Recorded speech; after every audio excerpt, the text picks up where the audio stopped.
If you're giving so much of yourself that you have nothing left for yourself, you're going to burn yourself out. You're going to get sick. You're going to be stressed. And then you can't give the people the love and nourishment that you want to give them. So women, definitely take care of yourself first.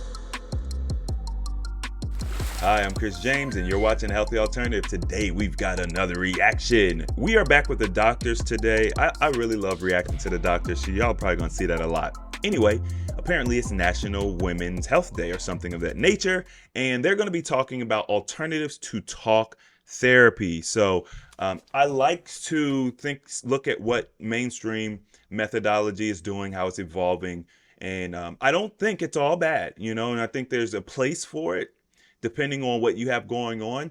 So therapy is really popular right now, especially after the pandemic. So let's see what they've got as far as alternatives to talk therapy for women.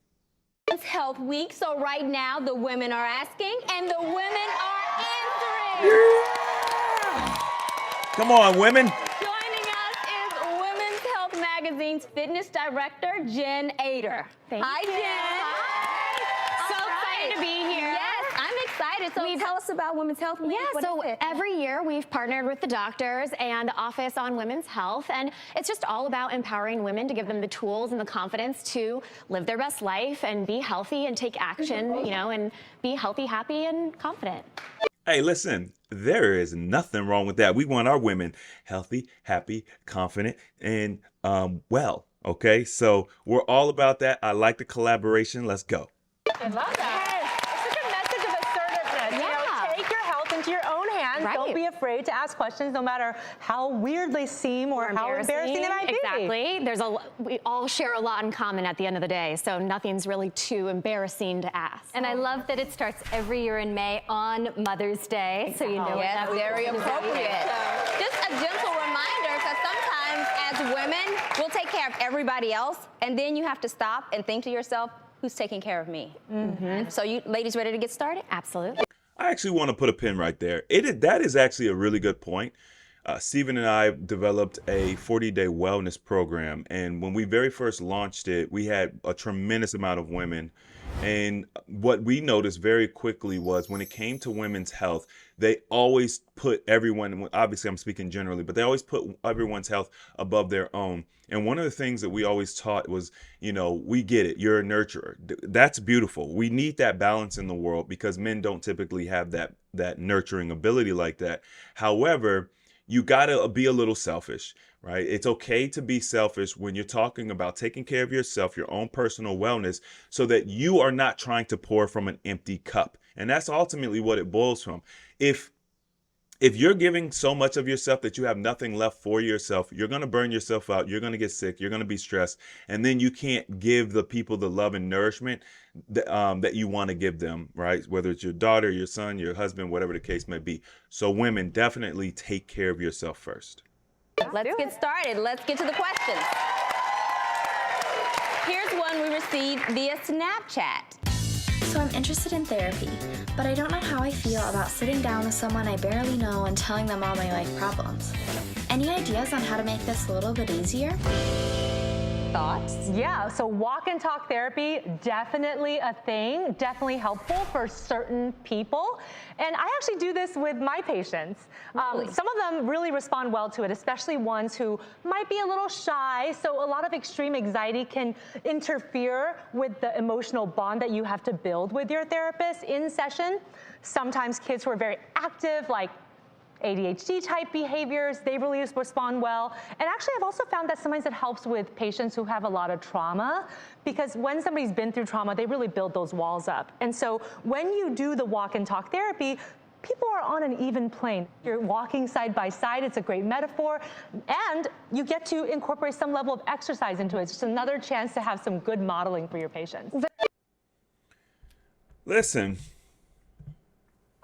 What a valid question, right? Because when it comes, we've talked a few times about modern therapy sessions and how helpful they are, and I think that our courses and our programs are designed to be different, an alternative to your modern talk therapy. It really allows you to learn how to start sorting out the issues that you have in-house, right, with yourself.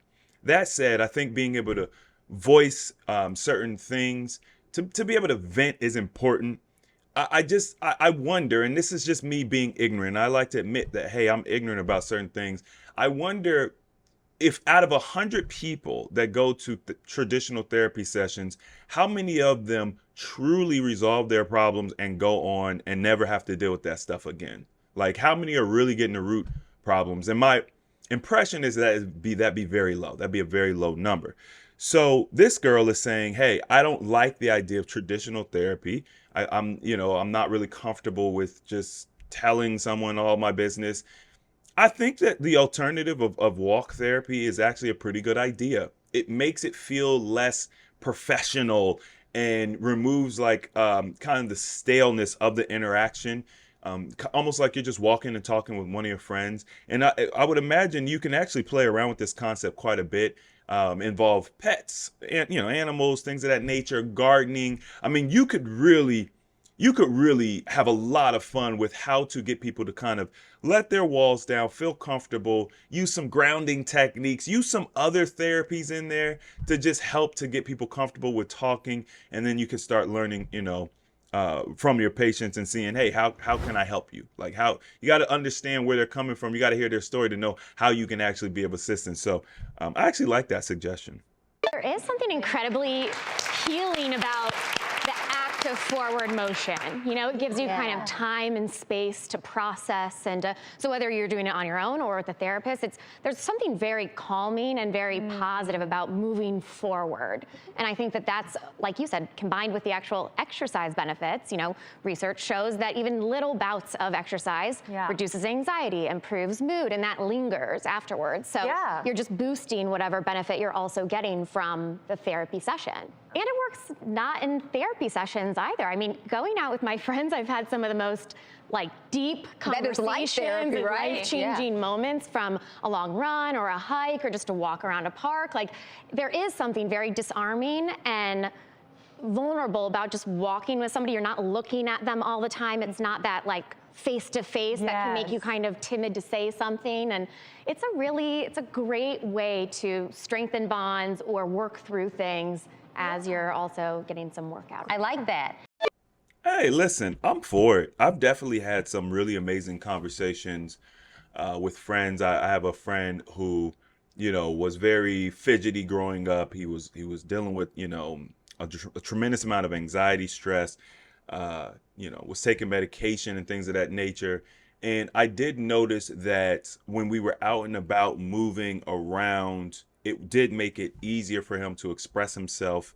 I mean, he did a lot of expressive movement and things like that. I can imagine him trying to go to a traditional therapy session and just feeling maybe a little claustrophobic and stuff. And then also when it comes to exercising, we are learning, and I mean, the ancients knew this, but moving the body, certain exercises, putting certain stress on the body does release feel-good chemicals, endorphins, and things of that nature that help greatly with depression, which is one of the reasons why Andrew Tate famously said that if you're depressed, go work out, go get a six-pack. You can't be depressed if you have a six-pack. Now, obviously, he says things in such a way that it's a little, it'll rub you the wrong way, but ultimately what he's talking about is the benefit that you get from exercising. So by combining exercising with some type of therapeutic, session, I think it's an excellent idea. What do you guys think? Have you done it? A lot of you probably have. A lot of women I know walk the track. My mom used to have us walk the track, and they'll walk the track, talk on the phone, talk to their girls, walk with somebody, talk. And that's exactly what they're essentially talking about here. If you just remove the professional, the doctor, the PhDs, and all the paperwork and everything from it, it's just two friends walking around the track talking. If you guys like this video, hit the thumbs up button. If you want to see more videos like this, subscribe. And as always, the application of knowledge is power. And I will see you all next time.